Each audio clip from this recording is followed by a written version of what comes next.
لِيُظْهِرَهُ عَلَى الدِّينِ كُلِّهِ وَلَوْ كَرِهَ الْمُشْرِكُونَ أَبِي الْقَاسِمِ مُحَمَّدٍ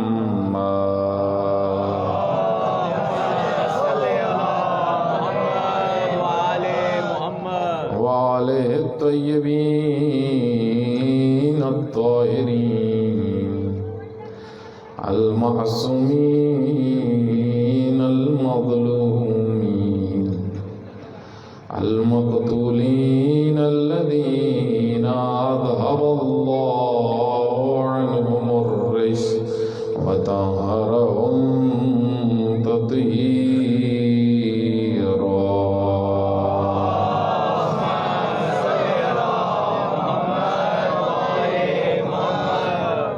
واللعنة الدائمة على أعدائهم أجمعين. قال الله تعالى في كتابه المجيد والفرقانه الحميد: بسم الله الرحمن الرحيم. إنما وليكم الله ورسوله والذين آمنوا يقيمون الصلاة ويؤتون الزكاة وهم راكعون. صلوات پڑھیں محمد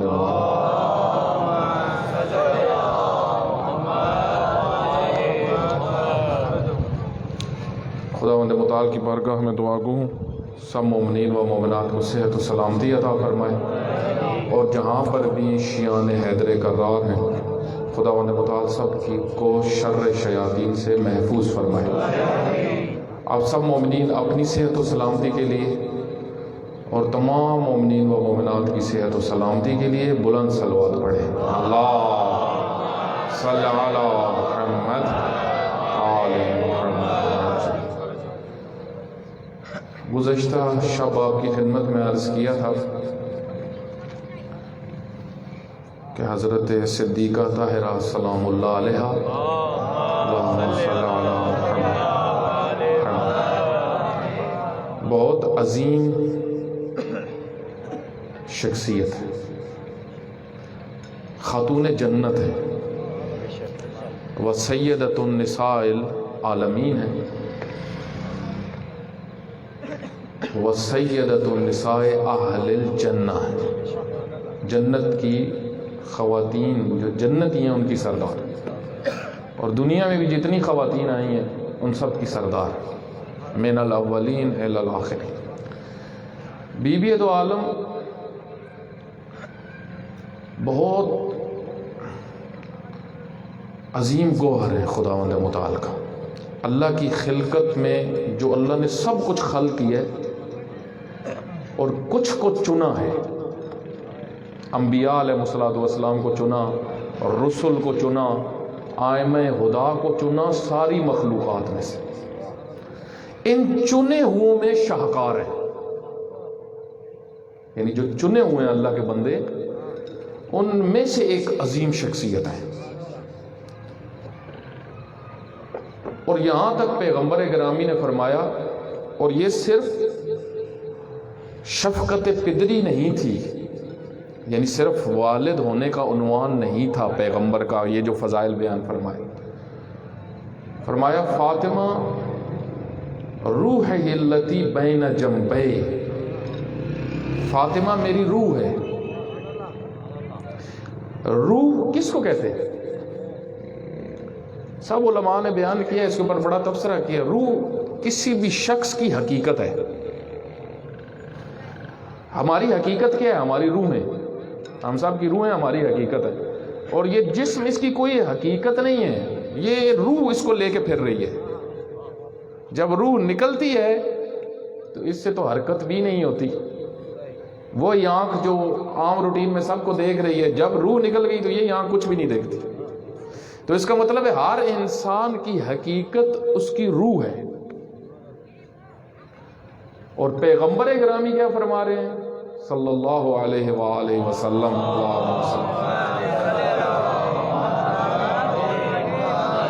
ایک تو پیغمبر فرماتے ہیں یہ میرا جز ہے، فاطمہ تو بضعۃ منی، فاطمہ میرا جز ہے، یعنی میری حقیقت کا جز۔ اور پھر اس سے آگے بڑھ کے فرماتے ہیں بلکہ یہ میری پوری ہی حقیقت ہے۔ جس طریقے سے امیر المومنین نفس سے پیغمبر ہے، نفس سے پیغمبر۔ آپ دیکھیں گزشتہ شب بھی آپ کی خدمت میں اشارہ کیا تھا کہ آیہ مباہلہ خداوند متعال فرماتے ہیں نصارہ سے کہیے آپ اپنے مرد لے کے آئیں، ہم اپنے مرد لے کے آتے ہیں، آپ اپنے بچے لے کے آؤ، ہم اپنے بچے لے کے آتے ہیں، آپ اپنی خواتین لے کے آؤ، ہم اپنی خواتین لے کے آتے ہیں۔ انفسنا و انفسکم، یہ نفس کی جگہ پہ کس کو لے کے گئے پیغمبر اکرام؟ علاقے کو لے کے گئے؟ اپنے پیارے اصحاب کو لے کے گئے؟ نہیں، امیر المومنین علی ابن ابی طالب کو لے کے گئے۔ نفس سے پیغمبر، نفس روح ہے،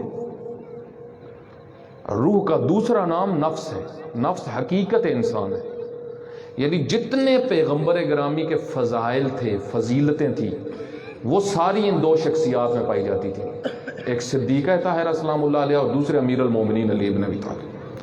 ان دونوں شخصیات میں پیغمبر کا علم نظر آتا تھا، پیغمبر کا علم بے عنوان وراثت منتقل ہوا تھا۔ امیر المومنین کے متعلق تو بیان فرمایا انا مدینۃ العلم وعلی بابھا، من اراد العلم فلیأت بابھا، جو علم چاہتا ہے دروازے پہ آئے، جو میرا علم چاہتا ہے وہ ادھر آئے۔ اور یہاں تک فرمایا کہ ایک اور حدیث بھی ہے، یہ بھی سنی شیعہ کتب میں نقل ہوئی ہے، انا مدینۃ الحکمہ، میں حکمت کا شہر ہوں، فہی الجنہ، اور وہی جنت ہے۔ میں جنت کا، میں حکمت کا شہر ہوں اور وہی جنت ہے، وعلی بابھا، اور علی اس کے دروازے ہیں۔ تو بس جنت میں داخل ہونا ہے تو علی ابن ابی طالب سے اجازت لے کے ہی جانا پڑے گا، کیوں؟ یہ پیغمبر اکرامی کی یہ وہ احادیث ہیں جن کا کوئی انکار نہیں کر سکتا، ان دو شخصیات کے متعلق جو پیغمبر اکرامی نے فرمایا۔ اور یہاں تک فرمایا، یہ بھی معتبر کتب میں نقل ہوئی ہے یہ حدیث، کہ اگر علی ابن ابی طالب نہ ہوتے تو آدم سے لے کر، یہ معتبر حدیث ہے، یہ معتبر حدیث ہے کہ اگر علی ابن ابی طالب نہ ہوتے تو حضرت آدم سے لے کے قیامت تک کسی انسان کی صدیقہ سے ازدواج نہ ہوتی۔ آپ اس سے اندازہ لگائیں خود امیر المومنین کا مقام اور صدیقہ طاہرہ سلام اللہ علیہ کی عزم۔ تو بی بی دو عالم کا علم جو میں نے کل آپ کی خدمت میں عرض کیا تھا کہ ایک علمی اثر بی بی کا خطبہ ہے، خطبہ فاطمیہ، خطبہ فدکیہ۔ اس خطبے کے اندر بہت گہرائی ہے، پورا دین ہے، پورا سسٹم۔ بی بی دو عالم ایک جگہ پہ جب اس خطبے میں پہنچی فرماتی ہیں کہ اللہ نے نماز کیوں رکھی، اللہ نے روزہ کیوں رکھا، اللہ نے حج کیوں رکھا، اس مسئلے کو بیان فرمایا۔ یہاں تک پہنچی کہ طاعتنا وجعل طاعتنا، اللہ نے ہماری اطاعت رکھی ہے، کس لیے؟ نظاماً للملہ، قوموں کے لیے نظام ہے ہماری اطاعت۔ لفظ نظام استعمال ہے، لفظ سسٹم، انگلش میں کہتے ہیں سسٹم۔ نظام کا لفظ صدیقہ طاہرہ سلام اللہ علیہ نے یہاں پہ بیان فرمایا۔ کیا فرماتی ہیں کہ اللہ نے ہماری جو اطاعت واجب کی ہے کہ ہماری مانو، اہل بیت علیہ الصلوۃ والسلام کی مانو، یہ بڑا مہم مسئلہ ہے، ان کو مانو بھی صحیح اور ان کی مانو بھی صحیح۔ یہ ایمان کامل ہوتا ہے، یہاں پہ ایمان کامل ہوتا ہے۔ تو فرماتے ہیں کہ بی بی دو عالم فرماتی ہیں کہ ہماری اطاعت رکھی، نظام ہے ملتوں کے لیے، اور ہماری امامت و امامتنا، اور ہماری امامت کس لیے رکھی ہے؟ کیوں ہمیں سرپرست بنایا امتوں کا، نسلوں کا، ہمیں کیوں امام بنایا؟ امانا من الفرقہ، تاکہ فرقہ بندی نہ ہو، گروپ نہ بنے، گروہ نہ بنے. اگر ایک مرکز پہ لوگ اکٹھے ہو کے رہیں گے پھر تقسیم نہیں ہوں گے, پھر گروہ نہیں بنیں گے, پھر مسالک نہیں بنے گے. ہماری امامت پر اگر سب اکٹھے ہو جائیں تو یہ مرکز سسٹم بن جائے گا. اسی وجہ سے خداوند متعال نے دیکھیں یہاں پہ صدیقہ طاہرہ سلام اللہ علیہ سسٹم کی طرف اشارہ کر رہی ہیں کہ دین چند چیزوں کا نام صرف نہیں ہے. بہت سارے لوگوں نے یہ سمجھا ہوا ہے کہ دین جو ہے وہ بس چند چیزوں کا نام ہے, اور ہر کسی نے اپنی اپنی ایک ایک چیز بانٹی ہوئی ہے. ہر کسی نے اپنی اپنی ایک ایک چیز بانٹی ہوئی ہے. وہ کہتے ہیں کہ اندھیرا تھا تو اندھیرے میں ایک چیز تھی, ملا رومی فرماتے ہیں, تو ایک آیا, اس نے اس کو ہاتھ لگایا, اس نے کہا یہ ستون ہے. یہ کیا ہے؟ ستون. جس طرح ستونوں پہ چھت ہوتے ہیں, ٹھیک ہے. ایک نے پکڑا, اس نے کہا یہ پنکھا ہے. ایک ہی چیز تھی. ایک نے پکڑا, اس نے کہا یہ تو پائپ ہے. تو لائٹ آن ہوئی تو دیکھا ہاتھی تھا. جس نے ٹانگ پکڑی تھی اس نے کہا ستون ہے. جس نے کان پکڑا تھا اس نے کہا پنکھا ہے. جس نے اس کا سونڈ پکڑا تھا اس نے کہا پائپ ہے. جب لائٹ آن ہوئی تو پتہ لگا ہاتھی ہے. دین اسی طریقے سے, دین کی پوری تفسیر, پورا سسٹم, وہ بہت کم لوگ اس کی طرف توجہ رکھتے ہیں. عموماً کسی نے ٹانگ پکڑی ہوئی ہے دین کی, اسی پہ جنت کے چکر میں ہے. پورا دین پہلے سمجھو, پورا نظام سمجھو. خداوند متعال نے دو چیزیں دین کے متعلق بیان کی ہیں. خداوند متعال فرماتے ہیں دو چیزیں ہیں دین کے اندر, پورے سسٹم آف دین کے اندر. ایک یہ خالص ہے, دوسرا یہ واسب ہے. یہ دونوں قرآن کریم کی تعبیرات ہیں. دین خالص بھی ہے, اللہ کا دین خالص ہے. کیا مطلب ہے خالص ہے؟ یعنی اس کے اندر ملاوٹ نہیں ہے. ملاوٹ والا دین اللہ کے نزدیک قابل قبول نہیں. اللہ صرف اس کا دین لے گا جس نے خالص رکھا ہوا ہے. ٹھیک ہے, جس نے کچھ مکس کرنے کی کوشش کی ہے وہ پھر یہودی بن گیا اور نصارہ بن گیا. مسلم وہ ہے.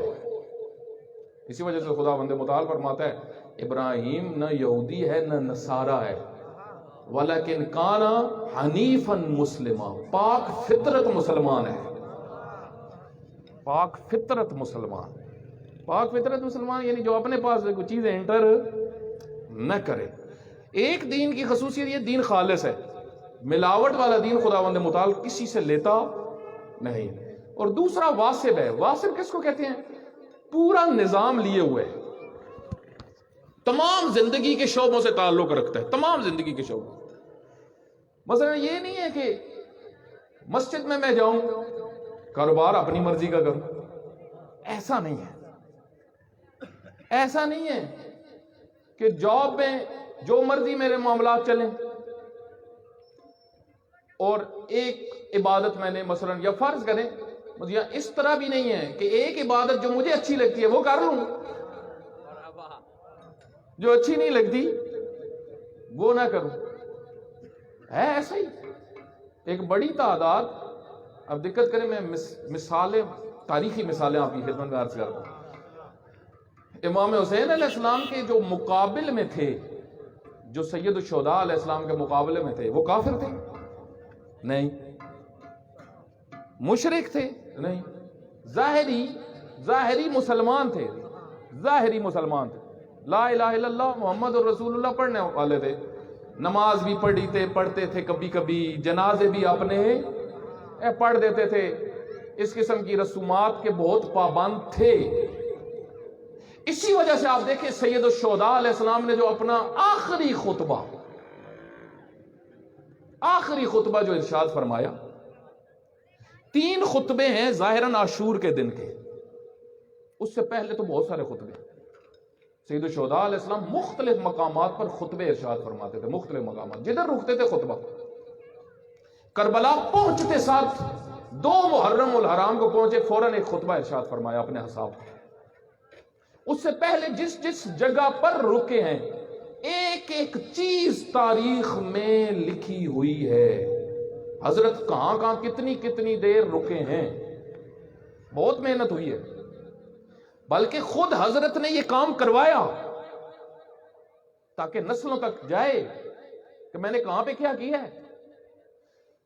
تو آخری خطبہ جو حضرت نے ارشاد فرمایا وہ اونٹ پہ آئے، اس سے پہلے اونٹ پہ نہیں آتے تھے۔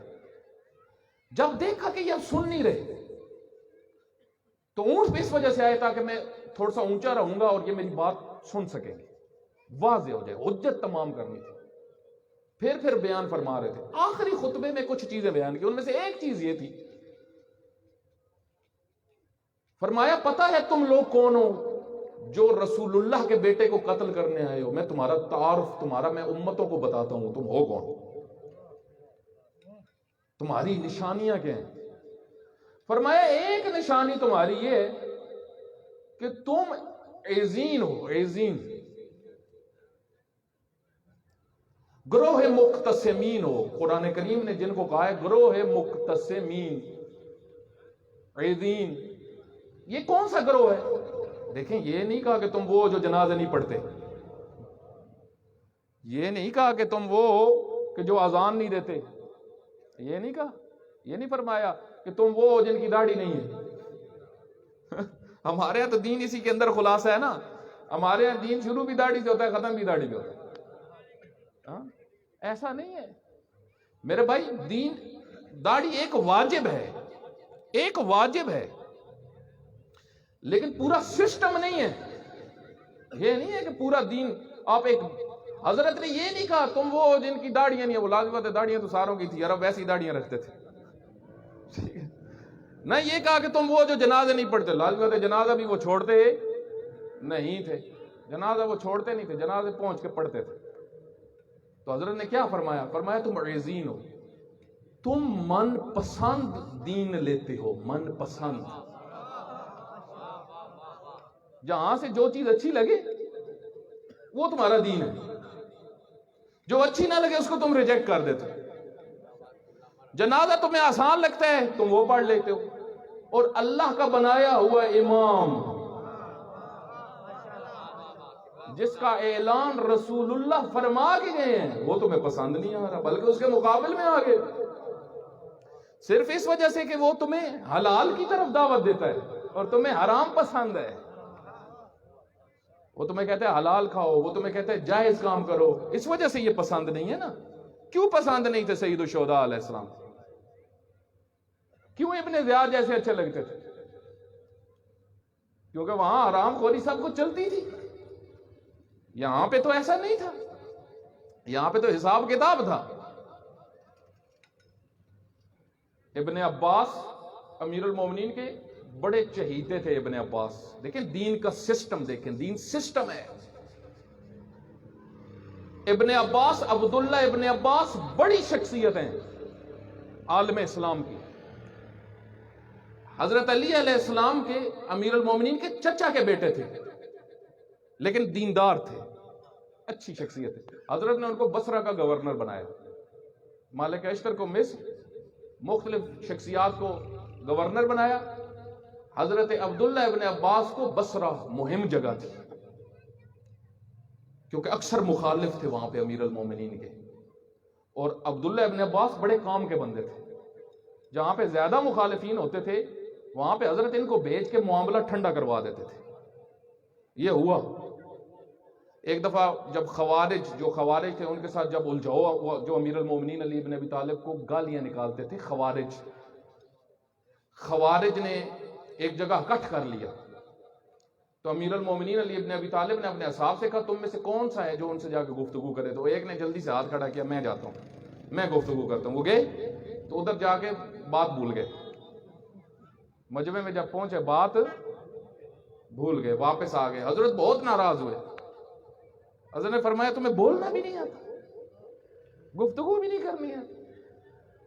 تو عبداللہ ابن عباس نے کہا اب آپ جاؤ، عبداللہ ابن عباس نے ایک تقریر کی، 200 بندہ ادھر آ گیا، 2000 معذرت کر 2000 افراد توبہ کر کے ایک تقریر سن کے واپس آ گئے۔ عبداللہ ابن عباس اتنے کام کی شخصیت ہے، جس طرح حضرت عمار یاسر تھے، جہاں پہ بھی کوئی مشکل پڑتی تھی میدان میں بھیجتے تھے۔ جس طریقے سے رہبر معظم فرما رہے تھے، جس طریقے سے مالک کے اشتر کی تلوار علی کے حق میں چلتی تھی، اسی طریقے سے عمار یاسر کی زبان علی کے حق میں چلتی تھی، اس طرح۔ تو حضرت عبداللہ ابن عباس کو جب گورنر بنایا تو انسان تو بالآخر خطا تو کرتا ہے، انسان سے غلطیاں ہو جاتی ہیں۔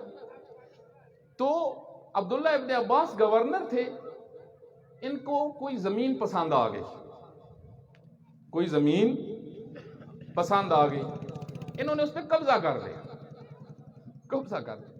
جب قبضہ کیا تو کسی مومن نے رپورٹ بھیجی امیر المومنین کو کہ تواڈے گورنر نے تو قبضہ شروع کر دیتا، اس کو قبضہ چھڑوانے کے لیے بھیجا تھا، یہ تو قبضے شروع کر دیے اس نے۔ تو امیر المومنین علی ابن ابی طالب نے جو خط لکھا عبداللہ ابن عباس کو، وہ نہج البلاغہ میں موجود ہے۔ حضرت نے فرمایا تم کیا کر رہے ہو، تمہیں میں نے کس لیے بھیجا ہے؟ آخری جملہ اس میں یہ تھا، آخری جملہ، عبداللہ زمین چھوڑ دو نہیں تو میری تلوار تیار ہے۔ یعنی رعایت نہیں تھی، کیوں؟ حاکم، حکومت الہی منصب ہے، 2 نمبر لوگ نہیں چل سکتے۔ امیر المومنین کے ساتھ صرف وہ چل سکتا ہے جو خود بھی عادل ہے اور عدالت پسند ہے۔ جو غلط انسان ہے، پھر عبداللہ ابن عباس نے اسی ٹائم خط لکھا توبہ کا کہ یا علی مجھ سے غلطی ہوگی، اور آپ کی باتیں سن کے مجھے رسول اللہ یاد آ گئے۔ پھر حضرت نے جواب میں لکھا، حضرت نے فرمایا مجھے تم سے یہی توقع تھی، اچھے لوگوں کو جب نصیحت کی جاتی ہے تو وہ مانتے ہیں، اچھی شخصیات کو جب نصیحت کی جاتی ہے تو وہ مانتے ہیں۔ تو اب دیکھیں یہ سسٹم ہے، بندہ نماز پڑھ رہا ہے، بہت سارے اعمال اچھے ہیں، ایک جگہ سے گڑبڑ کیا، کیوں؟ غلطی ہے۔ دین پورا سسٹم ہے، نظام ہے، یہ نہیں کہ میں اپنی منمانی جدھر سے کر لوں۔ ہمارے یہاں بڑی مشکل جو پائی جاتی ہے ہماری سوسائٹی میں وہ یہی ہے۔ میرے بھائی یہ میں تھوڑا سا زور لگاتا ہوں تو ایکو میری طرف آواز پھینکتا ہے مائک۔ ایک سلوات پڑھے محمد اقبال کو۔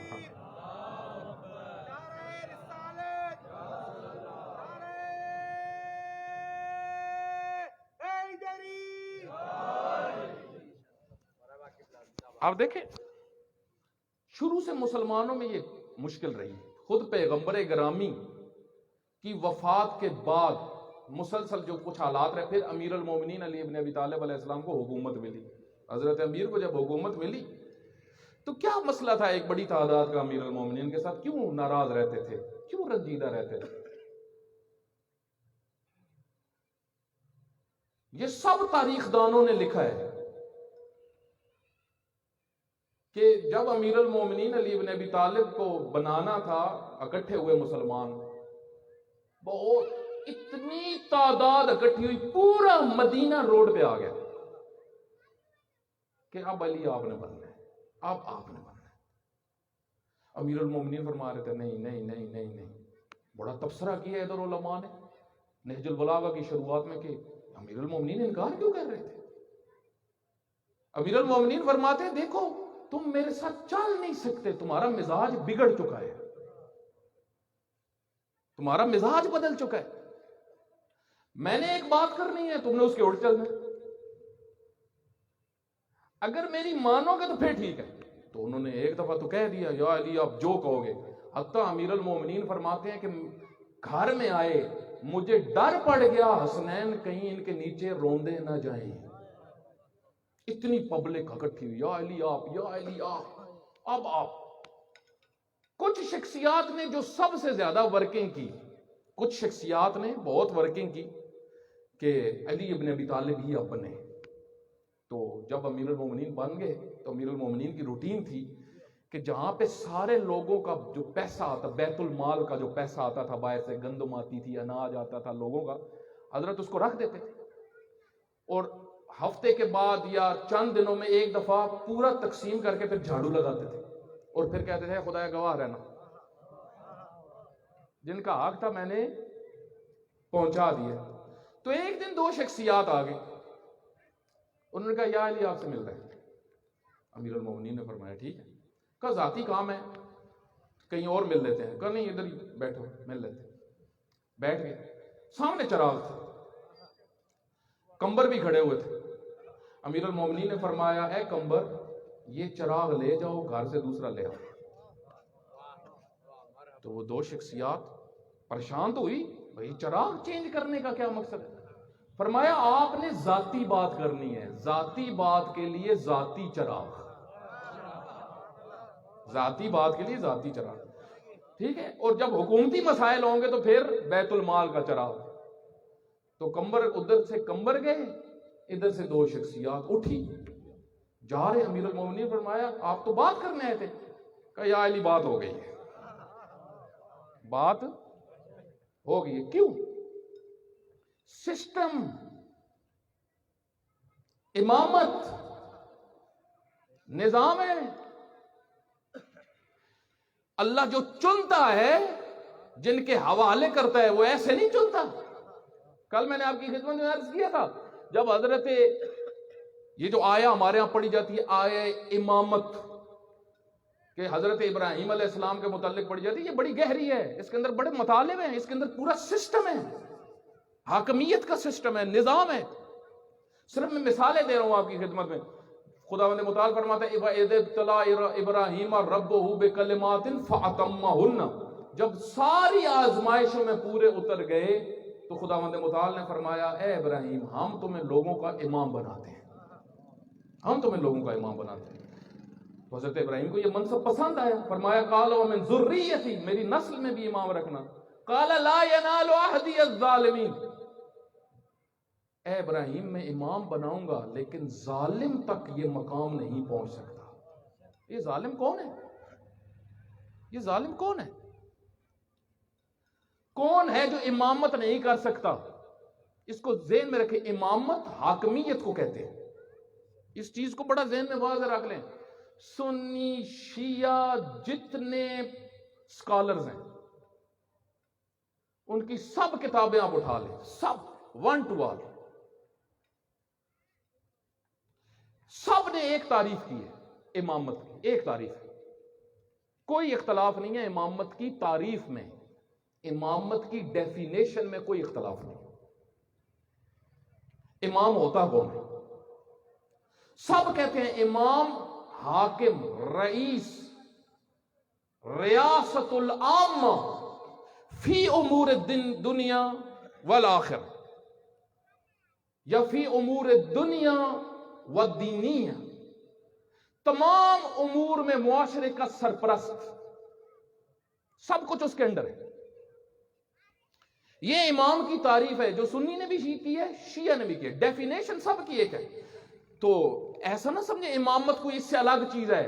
امامت حاکمیت، جس طرح مولا کا معنی عربی گرامر کے اندر پہلا معنی جو آتا ہے اس کا لازمہ، عرب جو سمجھتے ہیں لازمہ، وہ حاکم ہے، اس سے ہٹ کے نہیں ہے، مگر یہ کہ کوئی دلیل اور کوئی اور معنی کرنا ہو۔ مثال کے طور پہ جب پیغمبر گرامی نے فرمایا من کنت مولا فہذا علی مولا، تو سب کے سب مسلمانوں کو پتا تھا یہاں پہ مراد حاکم ہے۔ مولا کا مطلب کسی نے بھی دوست نہیں سمجھا تھا، یہ تو بعد میں ہوا ہے، دوست لکھ دو۔ جس طرح اولی الامر، اولی الامر امر، آپ عربی گرامر میں جا کے دیکھ لو، عرب امر کا لفظ کس لیے استعمال کرتے تھے؟ اولی الامر، حکومت کے لیے، صاحبان امر یعنی صاحبان حکومت۔ اسی وجہ سے جب یہ آیت آئی اطیعوا اللہ واطیعوا الرسول واولی الامر منکم، اللہ کی اطاعت کرو، رسول اللہ کی اطاعت کرو اور اولی الامر کی اطاعت کرو۔ یہ اولی الامر کون ہے؟ پوچھا گیا، اصحاب نے پوچھا یا رسول اللہ اللہ کی اطاعت تو ہمیں سمجھ میں آ گئی کہ اللہ کی نافرمانی نہیں ہے، رسول اللہ کی اطاعت بھی ہمیں سمجھ میں آ گئی، یہ اولی الامر کون ہے؟ بعض کہتے ہیں نا ہر حاکم اولی الامر، ہر حاکم جو بھی حاکم بن گیا وہ اولی الامر، یعنی اطیع اللہ و اطیع الرسول و ٹرمپ، یا ٹرمپ جیسے، ایک سمجھنے والی بات ہے نا کہ اولی الامر وہ جن کا کردار رسول اللہ جیسا ہو۔ اسی وجہ سے جب ایک صحابی نے سوال کیا، حضرت جابر بن عبداللہ انصاری نے جب یہ سوال کیا، پیغمبر اتنا خوش ہوئے، بہت خوش ہوئے پیغمبر کہ کتنا خوبصورت سوال تم نے کیا۔ پھر بیان فرمایا، اے جابر، پہلا اولی الامر علی ہے، اور پھر سب کے نام بیان کرنا شروع کیے، اور یہاں تک کہ 5ویں امام پہ پہنچے، فرمایا وہ باقر ہے تورات میں، آپ اس سے ملو گے، آپ اس سے ملو گے، اور ہے جابر جب ملنا میرا سلام دینا، جب ملنا میرا سلام دینا۔ اور آخری حضرت حجت ابن الحسن، آخری حضرت حجت ابن الحسن، یہ سسٹم ہے اللہ کا، یہ اللہ کا سسٹم ہے۔ یا یہ جس کو اختیار دے دیں حکومت کا، اس کو دقت کریے گا، یا یہ جس کو اختیار دے دے، یہ جس کو اختیار، اور مثال دے دے تو میں آسان سی مثال، زیادہ میں طولانی باس میں نہیں جاؤں گا، حضرت مالک اشتر معصوم ہے غیر معصوم ہے؟ غیر معصوم ہے نا، غیر معصوم کو مصر کی حکومت دی، حاکم بنایا، ولی لفظ استعمال کیا حضرت علی علیہ السلام نے اپنے خطبے میں، کیا استعمال کیا؟ اے لوگو، اے مصر والو، مالک تمہارا ولی، میں مالک کا ولی، اللہ میرا ولی۔ سسٹم سمجھیں، سسٹم، یہ نظام ہے، یہ نظام ہے، یعنی اس ولایت میں تم نے، میں نے بنایا ہے غیر معصوم، لیکن میں نے جب بنا دیا ہے اور اشارہ کر دیا ہے تو اب تمہارے لیے اس کی اطاعت واجب ہے۔ مالک اشتر کی خبردار، نافرمانی نہ کرنا، اور پورا خط لکھ کے بھیجا۔ تو یہ اللہ کا سسٹم ہے۔ صدیق کہتا ہے اس سسٹم کی طرف بیان فرما رہی ہے، یہ اللہ کا سسٹم سمجھو ہے مسلمانوں، اس سسٹم سے کیوں نکل رہے ہو؟ دین ایک فلسفہ ہے، دین چند رسومات کا نام نہیں ہے، یہ نہیں کہ میں چند چیزیں اپنی مرضی کی، مسلمان ابھی یہی کر رہے ہیں نا، مسلمان سب آپ دیکھیں اپنی اپنی مرضی کی ایک ایک چیز لے کے جنت کے چکروں میں، ابن زیاد کو بھی مان کے جنت۔ اب اس کے تاریخ میں اتنے شواہد ہیں، آئمہ اتنے ناراض ہوتے تھے اس قسم کی سوچ سے۔ جس وقت سید الشہداء علیہ السلام کی خبر آئی مدینہ کے اندر کہ قتل ہو گئے ہیں فرزند رسول، اس وقت مدینہ کا گورنر بنو امیہ کا تھا، مدینہ کا گورنر اس وقت بنو امیہ کا ہی تھا، خاندان کا تھا ان کے، تو وہ باہر نکلا، اس نے سارے مدینہ والوں کو اکٹھا کیا، یہ باقاعدہ تاریخ میں لکھا ہوا ہے، اس نے پیغمبر اکرامی کی طرف اشارہ کیا، قبر کی طرف، اور کہتا ہے یہ بدلہ آج پورا ہو گیا ہے، سامنے سارے مسلمان کھڑے ہوتے، کسی کی جرت نہیں بات کرتے، کیوں؟ یہ ہمارے سرپرست ہیں۔ اب دیکھیں مسلمانوں نے عمومی طور پہ سب کو قبول کرتے ہیں، جو بنتا ہے اس کو قبول کرتا، جب یزید بنا اس کو بھی اس سسٹم سے کیونکہ نکلے ہوئے تھے، عطا یزید کی نوبت آئی، ٹھیک ہے جانے دو، اور جب امام نکلتے ہیں باہر سید الشہداء علیہ السلام، تو یہ نہیں کہ ان کا ساتھ دیں، ان کا ساتھ نہیں دیا، بلکہ الٹا آگے مشورے دیتے تھے، نہ کریں، ایسا نہ کریں، یہ ہوتا ہے وہ ہوتا ہے، نقصان ہو سکتا ہے آپ کی جان کو بہت۔ تو حضرت نے فرمایا تم یہ بات چھوڑو، مجھے نقصان ہوتا ہے یا نہیں ہوتا یہ تمہارا کام نہیں ہے، تم یہ بتاؤ میں ٹھیک ہوں یا غلط ہوں۔ دوسری بات ہے مجھے نہ سنو، ایک بہت بڑی شخصیت ملے حضرت کو، بہت بڑی شخصیت ہے، وہ ملے، انہوں نے کہا آپ کی جان کو خطرہ ہے، حضرت نے فرمایا یہ موضوع تم چھوڑو، اس موضوع کو تم چھوڑو، وہ ہمیں پتہ ہے جان کہاں دینی ہے کہاں نہیں دینی. تم یہ بتاؤ کیا میں درست ہوں غلط ہوں, یہ بتاؤ. تو سارا جھک گیا اس کا. کہا رسول اللہ کا بیٹا خطا پہ نہیں ہو سکتا. کہا پھر خطا پہ نہیں ہو سکتا نا, تو پھر میرا ساتھ دو, پھر مشورے نہ دو, پھر میرا ساتھ دو. تو جب موقع آیا تو اب دیکھیں مسلمان, اب یہاں تک ہم زیارتوں میں جو پڑھتے ہیں, اب زیارتوں میں توجہ کریں. زیارت وارثہ میں اے خدایا لعنت کر قاتل پہ. سسٹم سمجھے, سسٹم. وہ قاتل پہ تو لعنت, شمر قاتل, ابن زیاد قاتل, یزید قاتل, یہ پوری لڑی قاتل, ان پہ تو لعنت ہے. اگلا حصہ جو پڑھتے ہیں اے خدایا لعنت کر خازل پہ. خازل, یہ خازل کون ہے؟ یہ خازل کون ہے جس پہ اتنی لعنت ہے جتنی ادھر جا رہی ہے. بعض کہتے ہیں نا لعنت لعنت, ذرا لعنت کے مفہوم پہ ذرا ہم توجہ بھی کریں کہ کہیں لعنت ادھر بھی تو نہیں آ رہی. تو کون ہے یہ دوسرا طبقہ؟ کون ہے, کون ہے دوسرا؟ خازل ڈکشنری کے اندر جو بھی ناصر نہ ہو, ساتھ نہ چلے. امام بلا رہا ہو اور مشورے دینے پہ لگا ہوا, ایسا ہو جائے گا ویسا ہو جائے گا, میری تلوار لے جائیں, میرا گھوڑا لے جائیں. ٹھیک ہے, حضرت ایک کو حضرت نے فرمایا کہ میرے ساتھ آؤ. کہا مولا میرے پاس گھوڑا بڑا اچھا ہے, تلوار بھی نہیں ہے, یہ لے جائیں. حضرت نے فرمایا تم نے آنا ہے یا نہیں آنا, تلوار پاس رکھو. تو یہ خازل کون ہے؟ خازل طبقہ زیادہ تعداد ہے. اور تیسرا طبقہ بھی ایک اور بھی ہے. خازل وہ, دقت کریں, اب یہ میں تیسرے طبقے کے ساتھ ملاؤں گا, آپ نے خود اب معنی سمجھنا ہے. تیسرا وہ طبقہ ہے سمعت بذالک. یہ وہ زیارت ہے جو آپ روز پڑھتے ہیں یا دوسرے دن پڑھتے ہیں یا ہفتے میں ایک دن پڑھتے ہیں. ہم پڑھتے ہیں لیکن غور نہیں کرتے. جس طرح بہت سارے قرآن پڑھتے ہیں غور نہیں کرتے, پھر عمل بھی نہیں کرتے. اسی وجہ سے حدیث میں آیا بہت سارے قاری قرآن ہیں جو قرآن پڑھتے ہیں, قرآن لعنت بھیجتا ہے. کون ہے وہ جو قرآن پڑھتے ہیں لیکن قرآن پہ عمل نہیں کرتے, صرف بوریاں اکٹھی کر رہے ہیں ثواب کی. بوریاں, بوریوں پہ بوریاں. وہ ایک خطیب تھا تو اس نے ایک نقطہ لگایا, تو سامنے مومنین بیٹھے ہوئے تھے. ایک مومن کو جوش آیا, وہ اٹھ کھڑا ہوا. اس نے کہا خطیب صاحب 2 چاولوں کی بوریاں میری طرف سے, 2 چاولوں کی بوریاں میری طرف سے. مجلس ختم ہو گئی. خطیب نے کہا بھی سارے تو مل کے چلے گئے, وہ بندہ نہیں ملا جس نے بوریوں کا کہا تھا, وہ کدھر گیا؟ تو کسی نے بتایا بھائی وہ تو چلا گیا. تو اس کو بڑا دکھ ہوا. اچھی خاصی 2 بوریاں تھی. اس نے کہا چل مجھے اس کے گھر لے.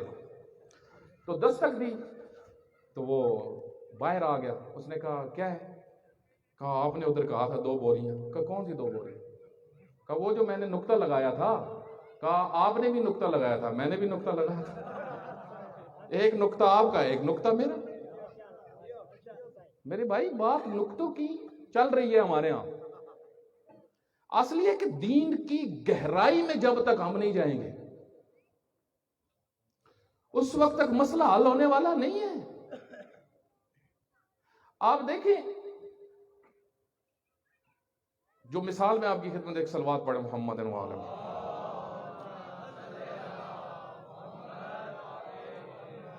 ایک اور بلند صلوات پڑھے محمد وعلم.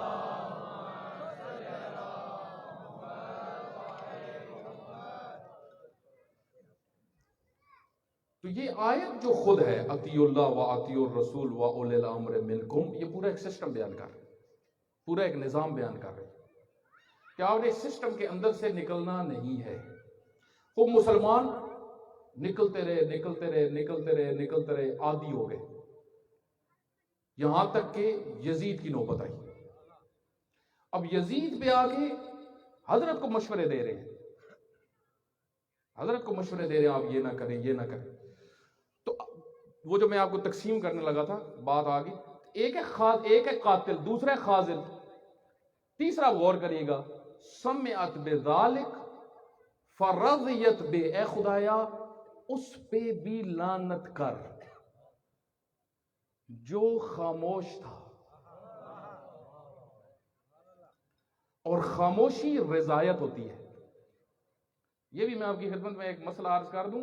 ہمارے ہاں مشہور ہے کہ جب بچی سے رشتے کا پوچھا جاتا ہے تو وہ خاموش ہو جائے تو کہتے ہیں ہاں ہے. ایسے ہی ہے نا. تو یہ مسئلہ صرف ادھر نہیں ہے، اور جگہ پہ بھی ہے. ہم نے صرف سمجھا ہوا ہے ادھر ہی ہے. ایک وہ بول رہے ہیں، معصوم فرماتے ہیں الراضی، جو راضی ہوتا ہے وہ بھائی ہوتا ہے مجرم کا. راضی، خاموش. خاموش جو بھی تھا، معصوم فرماتے ہیں جو نہیں بول رہا تھا کہ یہ غلط ہو رہا ہے، جو اقدام نہیں کر رہا تھا، وہ بھی شمر کا ساتھی ہی تھا.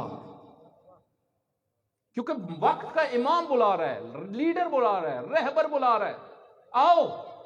تو اب یہاں سے سمجھ میں آتی ہے ایک تو خاموش طبقہ، یہ ایک. دوسرا جو خاذل ہے، ساتھ نہ دینے والا، یہ دو. تیسرا ڈائریکٹ قاتل. یہ تین طبقوں پہ قاتل ہے. یہ خاذل کون ہے جن کو الگ کیا گیا ہے ان سے کہ جو سنتے رہے اور آئے نہیں؟ یہ دو فرق کیا ہے؟ فرق جو سمجھ میں آتا ہے، دقت کریے گا. خاذل وہ ہوتا ہے جو ہوتا اپنا ہے، پرایا نہیں ہوتا، ہوتا اپنا ہے. دعویٰ یہ ہوتا ہے کہ میں ان کا ہوں، لیکن ان کے ساتھ چلنے والا نہیں ہوتا. جب امام میدان میں آتا ہے وہ نظر نہیں آتا. میٹنگوں میں ہوتا ہے، میٹنگوں میں ہوتا ہے. جس طریقے سے کوفہ میں پہلی میٹنگ جو ہوئی، امام حسین علیہ السلام مکہ پہنچے، پہلی میٹنگ جو کوفہ میں ہوئی کس نے کروائی؟ سلمان بن سورت خزائی، مفتی، شیعہ کمیونٹی کا مفتی. اس کو غور سے سنیے. شیعہ کمیونٹی جو کوفہ کے اندر تھی، کوفہ کے اندر مختلف طبقے تھے، مختلف. عثمانی گروپ تھا، شیعہ مشہور جو ایک پورا تھا حصہ جو امیر المومنین کے چاہنے والے تھے. انہوں نے شیعہ نے میٹنگ بٹھائی. شیعہ اس میں کون کون تھے؟ بڑی بڑی شخصیت. حضرت حبیب ابن مظاہر اس میٹنگ میں تھے، پہلی میٹنگ. مسلم بن اوسجہ، شہدائے کربلا میں سے مسلم بن اوسجہ بہت بڑا نام ہے. فقیہ تھے، یہ بھی خود مفتی لیول کے بندے تھے، عالم، شیعہ عالم شہرت تھی ان کی. حبیب ابن مظاہر خود بہت بڑی شخصیت تھے. یہ دونوں بھی اس میٹنگ میں تھے، اور بھی کافی سارے بڑے بڑے تھے. دقت کریے گا. اب سلمان بن سورت خزائی کہتا ہے ساروں کو کہ حسین ابن علی مکہ پہنچ گئے اور یزید کو قبول نہیں کریں گے، اور حضرت نے قیام بھی کر دیا ہے، یعنی سٹینڈ لے لیا. تو اے کوفیو جو سارے بیٹھے ہوئے ہو، تمہاری پرانی عادت ہے موقع سے بھاگنا. پہلے تم نے یہ کیا ہے، اب نہیں کرنا، مجھ سے وعدہ کرو. دیکھیں کتنی تاریخ بھیانک ہے. ساروں نے کہا آپ ٹینشن نہ لو. خط لکھا، خط کے نیچے مہریں لگنا شروع. کتنے خط گئے امام حسین علیہ السلام کو؟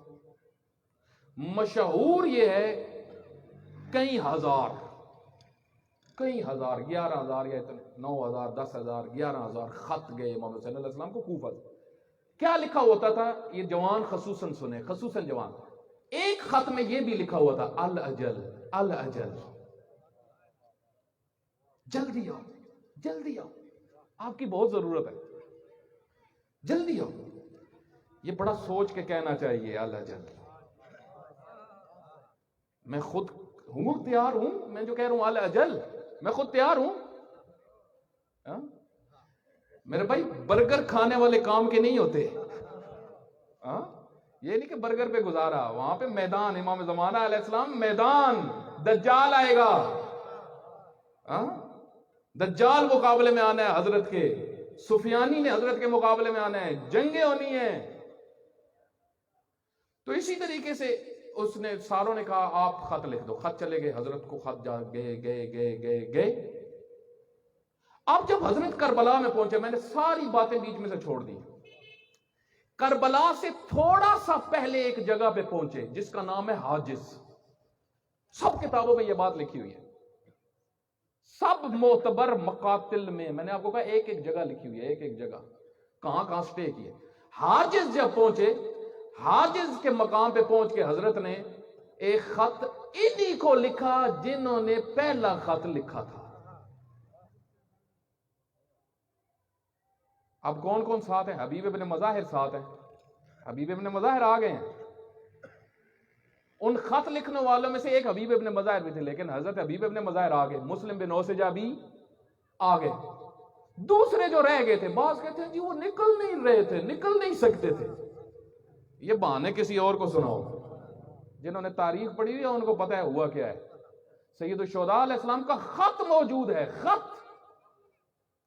بسم اللہ الرحمن الرحیم من حسین ابن علی الى مومنین الکوفہ. نہ مشرکین کوفہ, نہ کافرین کوفہ, نہ اہل سنہ کوفہ. پہلا نام سلیمان بن سرد خزائی. اینا کدھر ہو, کدھر ہو بھائی؟ مسیب ابن نجبہ, بڑا نام, آپ کدھر ہو؟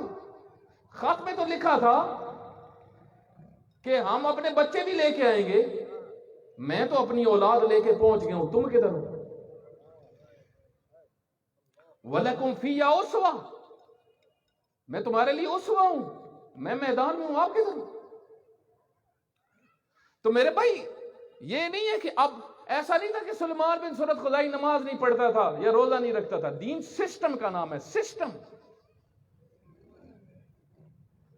بعض ہیں جو آدھے مسلمان ہوتے ہیں. مثلا میں مثال دیتا ہوں آپ کو, بڑی آسان سی مثال. آغا محسن کراتی ایک بہت بڑے خطیب ہیں جو پریشان ہو رہے ہیں, ایک بلند صلوات پڑھو محمد نواز.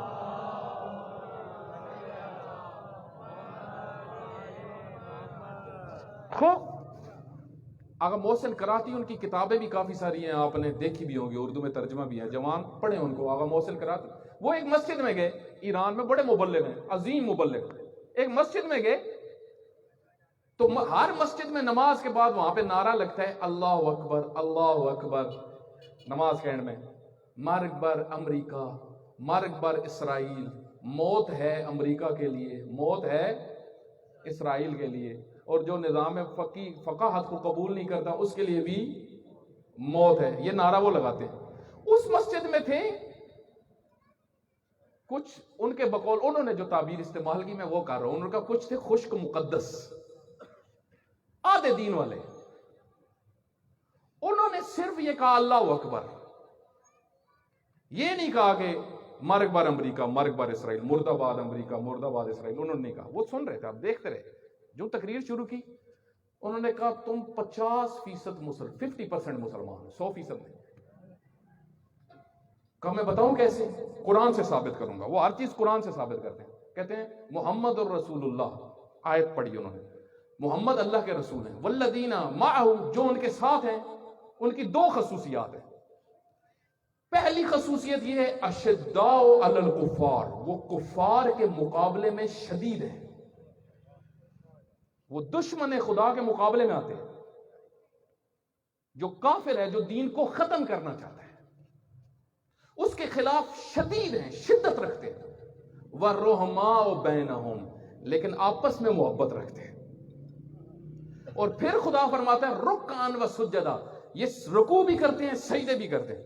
کہا تم نے 50% دین تو لیا ہوا ہے, سجدے اور رکوع تو کر رہے ہو, لیکن تمہاری زبان سے اللہ کے دشمن کے خلاف جملہ نہیں نکل رہا. تم 50-50 ہو, 50-50. بہت سارے 50-50 ہیں, بہت سارے. یہ میں قرآن کی آیت بیان کر رہا ہوں, یعنی پیغمبر گرامی کو ماننے والوں کی اللہ خصوصیات بیان فرما رہا ہے. امیر المومنین علی ابن ابی طالب کی خصوصیت یہ تھی, محراب میں جب کھڑے ہوتے تھے ان سے بڑا عبادت گزار کوئی نہیں ہوتا تھا, اور جب دین کے دشمنوں کے مقابل میں آتے تھے تو ان سے بڑا دفاع کرنے والا کوئی نہیں ہوتا تھا. یہ نہیں ایک پہلو نہیں تھا. بعض ہوتے صرف عبادت میں بہت ہے اچھے ہیں، بعض صرف گھر والوں کے ساتھ اچھے ہیں، بعض ہوتے ہیں۔ نہج البلاغہ کے اندر ہے، کچھ دن پہلے میں پڑھ رہا تھا، امیر المومنین کو کچھ چاہنے والے تھے، قریبی تھے، حضرت نے فرمایا وہ گھر سے نکلا بھی کرو، سارا ادھر ہی نہیں ہے سسٹم، کوئی گھر سے باہر بھی نکلا کرو، کوئی دین کے معاملات بھی ہیں، کوئی دین کے کام بھی ہیں، کوئی قوم کے مسائل بھی ہیں، یہ چیزیں بھی ہوتی ہیں۔ تو بات صرف دین کے ایک ایک پہلو کو لے کے چل رہے ہوتے ہیں، 50% ہوتے ہیں، یہ ہماری آپ دیکھیں بہت زیادہ زندگیوں میں ہے۔ امیر المومنین اس طرح نہیں تھے، پوری اطاعت تھی، پیغمبر کے پورے طریقے سے حامی تھے۔ اگر عبادت میں جاتے تھے تو لوگ کہتے تھے علی سے بڑھ کے تو عبادت گزار ہی کوئی نہیں، اور جب میدان میں جاتے تھے تو لوگ کہتے تھے علی سے بڑا تو مرد میدان ہی کوئی نہیں، اور جب سخاوت کرتے تھے تو لوگ کہتے تھے علی سے بڑا کوئی سخی ہی نہیں، اور جب یتیموں سے محبت کرتے تھے تو لوگ کہتے تھے علی سے بڑا تو کوئی یتیم پرور ہی نہیں۔ ارے بھائی دیکھو نا، یہ ہے ایک پرفیکٹ انسان کامل، تو اس کا مطیع کیسا ہونا چاہیے؟ آدھے دین والا، 50%۔ آپ دیکھیں بعض بڑے اچھے ہوتے ہیں، یتیموں کا بڑا خیال رکھتے ہیں، رفائی ادارے بنا لیتے ہیں، لیکن نماز نہیں پڑھتے، روزے میں رمضان میں روزے نہیں رکھتے، مرد میدان نہیں ہوتے، بزدل، ڈرتے ہیں ہمیشہ۔ جس طریقے سے میں پہلے آپ کی خدمت میں عرض کر رہا تھا، بہت بڑی تعداد علماء کی جو تھی، علماء میں ابھی اپنے پہ آ جاتا ہوں، علماء، امام حسین علیہ السلام نے بہت سارے علماء کو اکٹھا کیا جب حالات خراب ہوئے اپنی شہادت سے پہلے، حضرت نے ان کو اکٹھا کر کے تقریباً 600 کے قریب علماء تھے، اس زمانے میں بڑی تعداد ہے، اور اکٹھا کہاں پہ کیا؟ حج پہ، مکہ میں۔ فرمایا ایھا العلماء، وہ فتوے دینے والوں، تمہیں گھر کی بہت ٹینشن ہے، دین کی نہیں ہے، دین کے ساتھ جو مرضی ہو رہے کوئی ٹینشن نہیں۔ اور پھر حضرت نے فرمایا، یہ جملے ہیں خطبۃ المنا، حضرت نے فرمایا میں نے سنا ہے جنتیں تقسیم کر رہے ہو۔ میرے بھائی جو میں بیان کر رہا ہوں نا، ہم نے جنتیں، خام خیالی جنتیں، یہ بہت خطرناک ہے۔ جنت بیوی دو عالم اپنے خطبے کے اندر فرماتی ہیں جنت کب ملتی ہے؟ جنت کا ایک اصول سن لیں بیوی کے خطبے سے، بیوی فرماتی ہیں جعل الثواب علی طاعتہ، میں تمہیں، اے مسلمانوں، میں تمہیں اللہ کا قانون بیان کر رہی ہوں، اللہ نے ثواب رکھا ہے اپنی اطاعت پر، جو اس کا مطیع ہوگا اس کو اجر ملے گا، ووضع العقاب علی معصیتہ، جو گناہ کرے گا وہ اس کی پکڑ کرے گا، یہ اس کا قانون ہے۔ اور پھر فرماتی ہیں حیاشتن لہم الی جنتہ، اللہ نے اپنی اطاعت اس لیے رکھی ہے تاکہ تمہیں جنت میں بھیجے، یعنی اس سسٹم میں آؤ، اللہ کی اطاعت کرو، رسول اللہ کی اطاعت کرو، اہل بیت علیہ الصلوۃ والسلام کی اطاعت کرو، جن کو اللہ نے تمہارے اوپر سرپرست بنایا ہے ان کی اطاعت کرو، اطاعت مانو، پھر اس کا نتیجہ جنت ہے۔ لیکن جنت کو اگر میں خیالی چیز بنا لوں، آپ تاریخ پڑھو، یہ حقیقت میں آپ کی خدمت میں عرض کر رہا ہوں، امام حسین علیہ السلام کو بہت سارے قتل کرنے گئے تھے جنت کے لیے۔ ٹیڑھا دین میرے بھائی، ٹیڑھا دین، اپنی تفسیریں، ملاوٹ ہی ملاوٹ۔ یہودی کیوں اتنے برے ہیں؟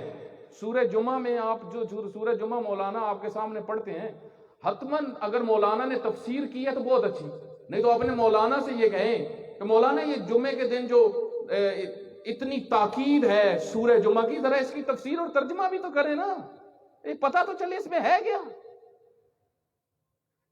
یا ایھا الذین ھادوا ان زعمتم انکم اولیاء للہ، اے یہودیو تم بڑے دعوے دار ہو ہم اللہ کے ولی ہیں،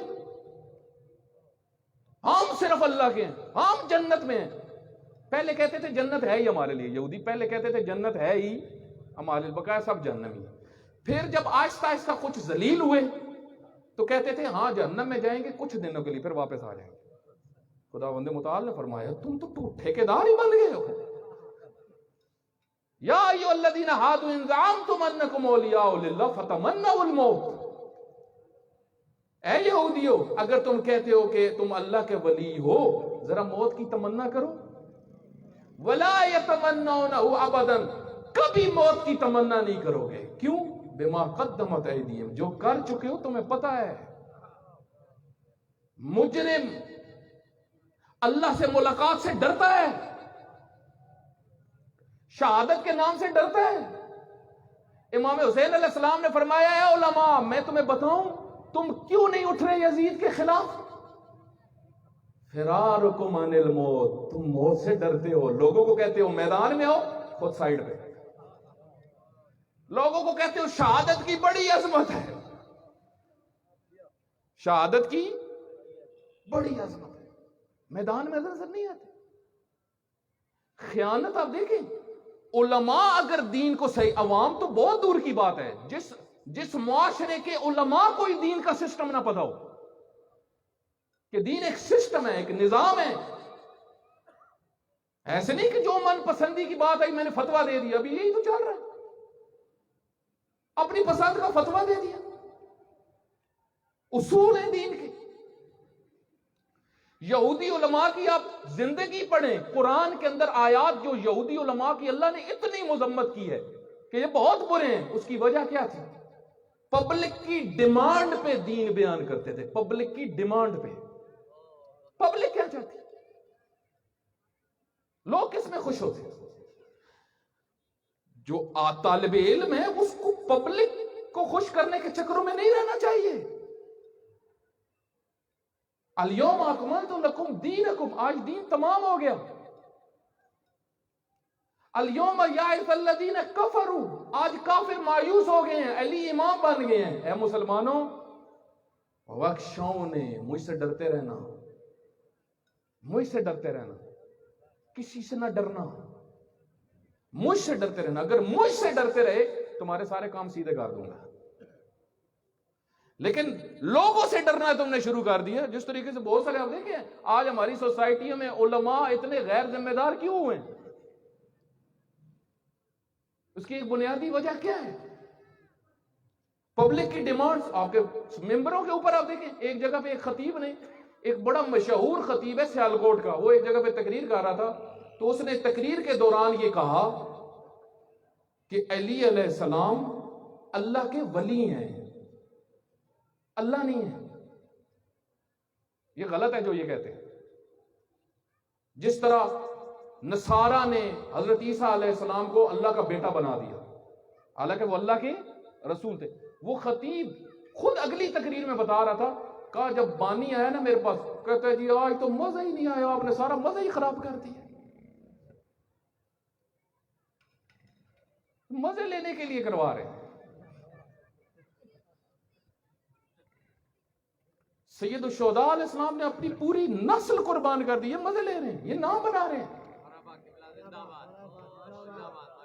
اب دیکھیں نا کتنا احساس دین ہے, کتنا درد دین ہے. امام حسین علیہ السلام فرماتے ہیں میں نہیں بیعت کروں گا یزید کی. جب فرزدق ملا, بہت بڑا شاعر تھا, کوفہ سے آ رہا تھا, رستے میں امام کو ملا, حضرت نے خود اس سے کلام کیا. حضرت نے فرمایا پتہ ہے فرزدق میں کیوں ان کے مقابلے میں نکلا ہوں؟ کیوں؟ احل و حرام اللہ, اللہ کے حرام کو حلال کرتے ہیں, حلال کو حرام, حرام کو حلال. جو موڈ آیا دین بنا دی. وَاسْتَعْصِرُ الْفَيْءَ, اللہ نے مال جو حاکم کے پاس رکھا ہوا ہے یہ لوگوں کا ہے. اے فرزدق یہ کھاتے ہیں, یہ چھوٹا مسئلہ نہیں ہے, ہمارے نزدیک یہ بڑا مسئلہ ہے, چھوٹا مسئلہ ہے. معصوم کی نگاہ میں بہت بڑا مسئلہ ہے کہ پبلک ذلیل ہو رہی ہو, کچھ لوگ کھا رہے ہو. درد انسانیت ہی نہیں. حضرت نے کیوں یہ ارشاد فرمایا؟ 5 جگہ پہ حضرت نے فرمایا وہ شراب پیتا ہے, میں آگے نہیں جھک سکتا اس کے, وہ شرابی ہے, وہ فاسق ہے, وہ فاجر ہے, وہ قاتل ہے, اس کے آگے میں نہیں جھک سکتا. میں کس کا بیٹا ہوں؟ حضرت نے ایک جگہ پہ فرمایا کچھ چیزیں ہیں جو مجھے منع کرتی ہیں اس کے آگے نہ جھکو. پہلی چیز اللہ نے حکم دیا ایسوں کے آگے نہیں جھکنا. دوسری چیز رسول اللہ نے. تیسری چیز مومن صاحبان ایمان کہتے ہیں ایسوں کے آگے نہیں جھکنا. چوتھی چیز میری ماں کی گود مجھے کہتی ہے نہیں جھکنا. اور دیکھیں نا اطاعت.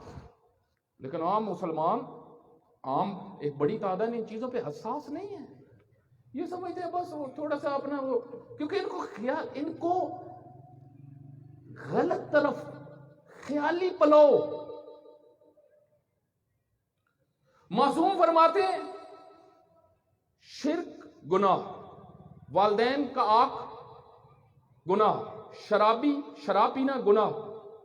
بیان کرتے گئے اس شخص نے کہا مولا آپ نے نماز کا نہیں بتایا کہ جو نماز چھوڑے یہ بھی گناہ ہے.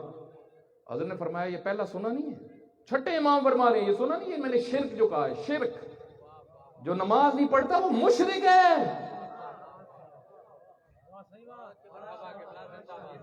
یہ معصوم بیان کر رہے ہیں, قرآن نے بیان کیا ہے.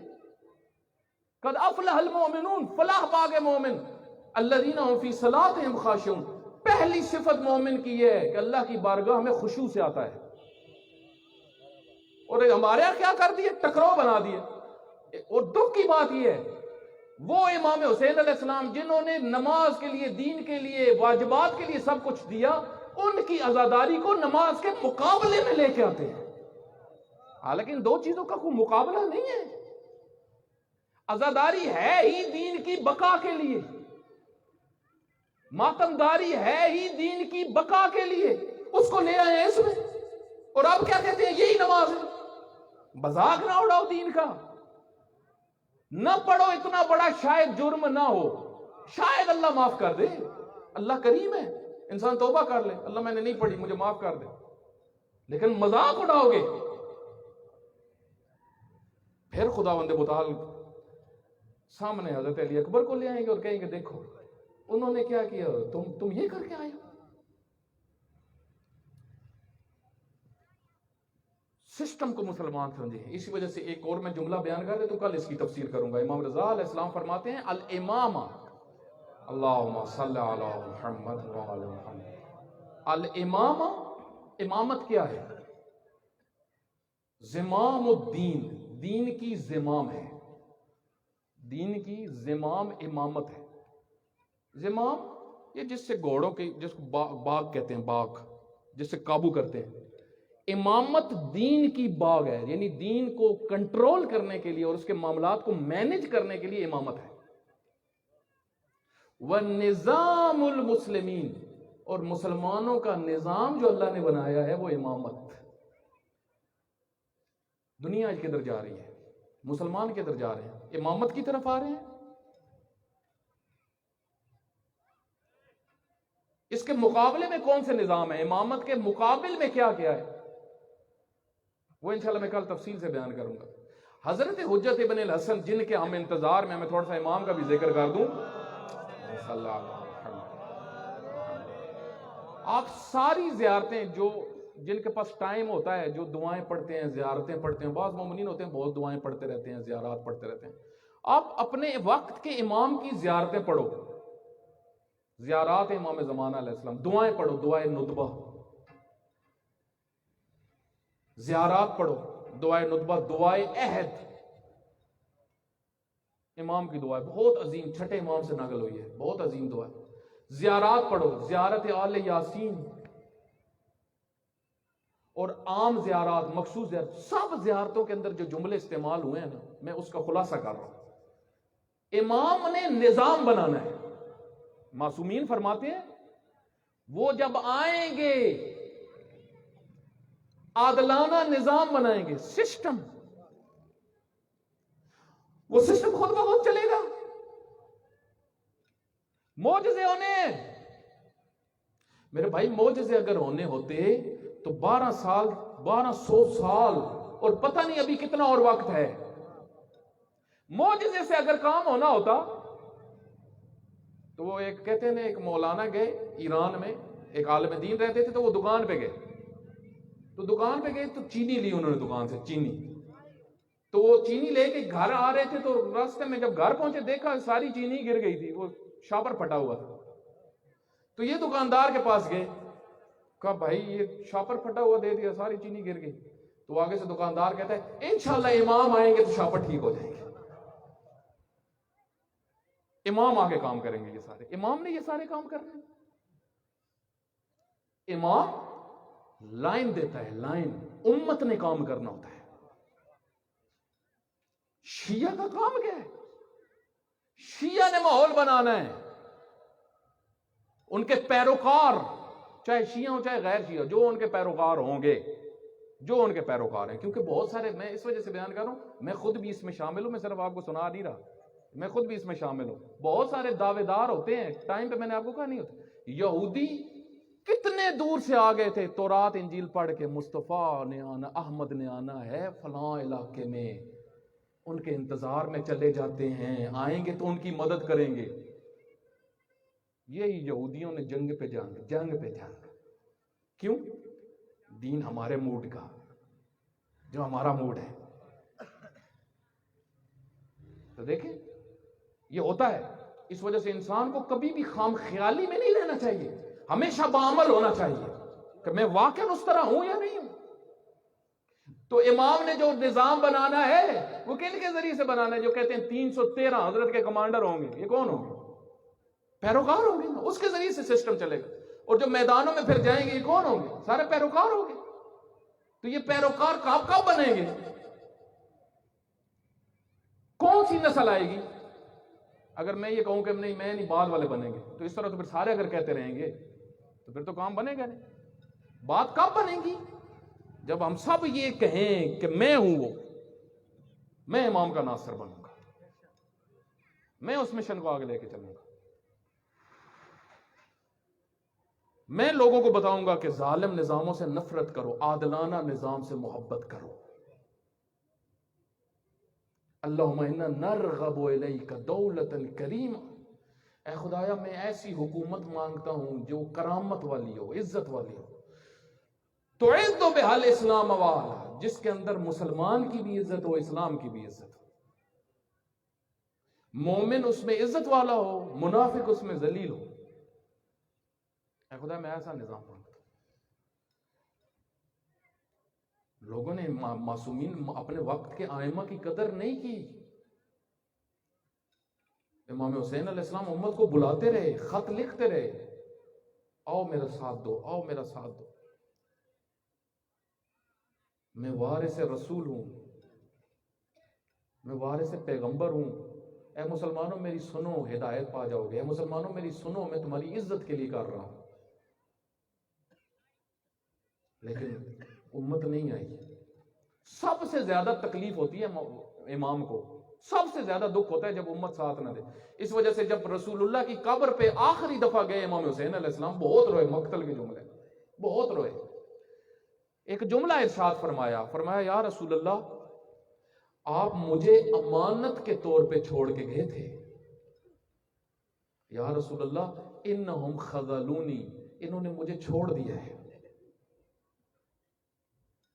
بلکہ میرے لیے رستے تنگ کر رہے ہیں, گھیرا تنگ کر رہے ہیں میرے لیے. یا رسول اللہ اشکو الیک, میں آپ کے سامنے شکایت کر رہا ہوں ان کی, یہ بے وفا ہیں, یہ بے وفا ہیں. اور ایسے ہی کیا. بس چند جملے ایک شہید کے میں نے پڑھنے ہیں. سید الشہداء علیہ السلام نے سب کچھ دیا, اپنے ننے بھی دے دیے, بچے بھی دے دیے, کچھ نہیں رکھا اپنا. جب تنہا بچے نا, سید الشہداء علیہ السلام نے جب استغاثہ بلند کیا, حل من ناصر ینصرنا, کوئی ہے جو میری مدد کرے, کوئی ہے جو اس مشن کو آگے بڑھائے, کوئی ہے جو رسول اللہ کی بیٹیوں کی حفاظت کرے.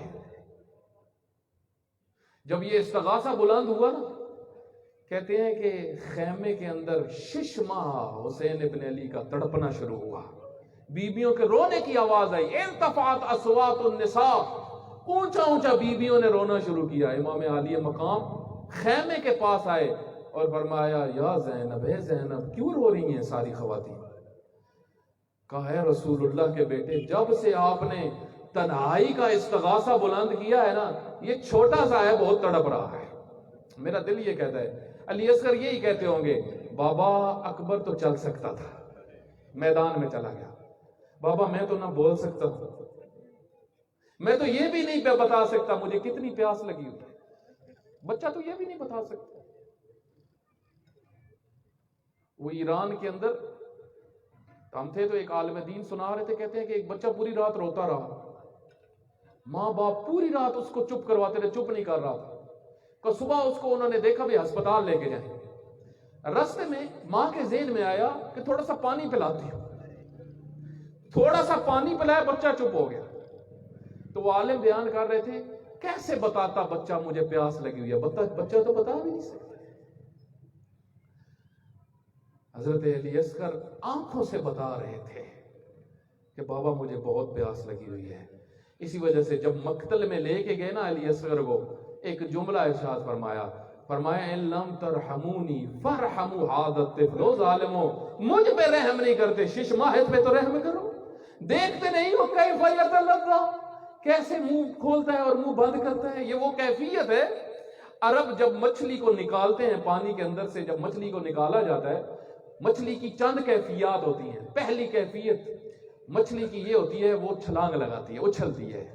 بعد میں کیا ہوتی ہے، طرف بدلتی ہے، کبھی دائیں طرف چلی جاتی ہے، کبھی بائیں طرف چلی جاتی ہے۔ جب اس کی آخری سانسیں ہوتی ہیں، وہ منہ کھولتی ہے اور بند کرتی ہے۔ امام علی مقام فرما رہے تھے، او ظالموں دیکھو اصغر کس طرح منہ کھولتا ہے، کس طرح منہ بند کرتا ہے۔ کہتے ہیں کہ ابن سعد نے ایک اشارہ کیا، اس اشارے نے رباب کی گود کو اجاڑ دیا۔ وہ اشارہ کہتا ہے اقطع یا حرملہ اقطع کلام الحسین، او حرملہ حسین کے کلام کو قطع کرو۔ کہتے ہیں اب حرملہ بہت بڑا تیر انداز تھا، اس نے تیر رکھا۔ بعض علماء یہ بھی پڑھتے ہیں جو تیر رکھا تھا وہ انسانوں کے لیے نہیں تھا، وہ انسانوں کے لیے تیر اس نے اٹھایا۔ جب اس نے تیر اٹھایا نا، اس کے ہاتھ کانپے، میں استاد محترم سے سن رہا تھا، اس کے ہاتھ کانپے، تیر گرا۔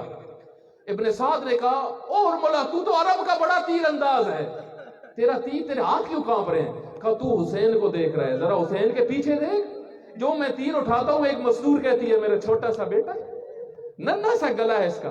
اسی وجہ سے علماء نے پڑھا ہے اگر حسین ابن علی کے بازو میں نہ جاتا تیر، جدھر تیر نے جانا تھا ادھر ہی علی اصغر نے جانا تھا، علی اصغر کو تیر کا لگنا تھا۔ اب سید الشہداء علیہ السلام نے شش ماہ کو اٹھایا ہوا تھا۔ مجھے بتائیں اس باپ پہ کتنی سخت ہے جس نے خود ہی اپنے بیٹے کو دفن کرنا۔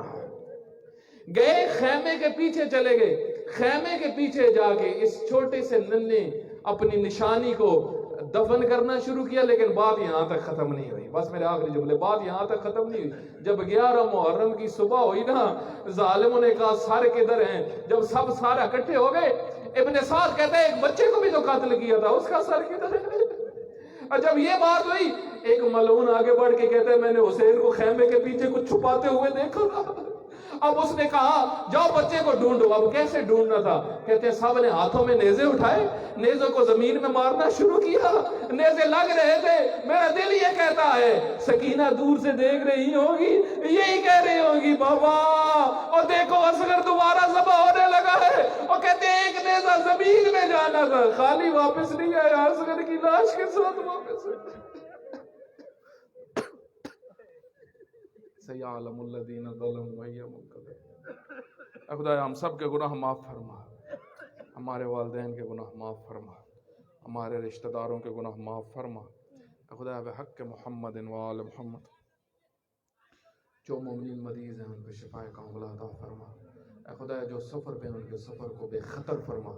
اے خدایا بحق محمد و آل محمد رہبر عظیم الشان کو صحت و سلامتی عطا فرما۔ اے خدایا بحق محمد و آل محمد مراجع تقلید کو طولانی عمر عطا فرما۔ اے خدایا بحق محمد و آل محمد جو مومنین بھی حاجات لے کے آئے ہیں، اگر کوئی مریض ہے سب کو شفاء کاملہ عطا فرما، جن کی اولاد نہیں ان کو اولاد صالح عطا فرما، جن کے بیٹے نہیں ان کو بیٹے عطا فرما، خدا جن کی بیٹیاں نہیں ان کو بیٹیاں عطا فرما۔ اے خدا بحق محمد و آل محمد سب جوان جو بھی بے روزگار ہیں، اے خدا سب کو روزگار عطا فرما، اے خدا ہم سب کو رزق وسیع اور حلال عطا فرما، اے خدا اللہ کی زمین پہ اللہ کے نظام قائم کرنے کی توفیق عطا فرما، اے خدا ہم سب کو امام زمانہ کا سرباز بننے کی توفیق عطا فرما، اے خدا حضرت کے ظہور میں تعجیل فرما، ہمیں حضرت کے آوان و انصار میں قرار فرما، وصلی اللہ علی محمد۔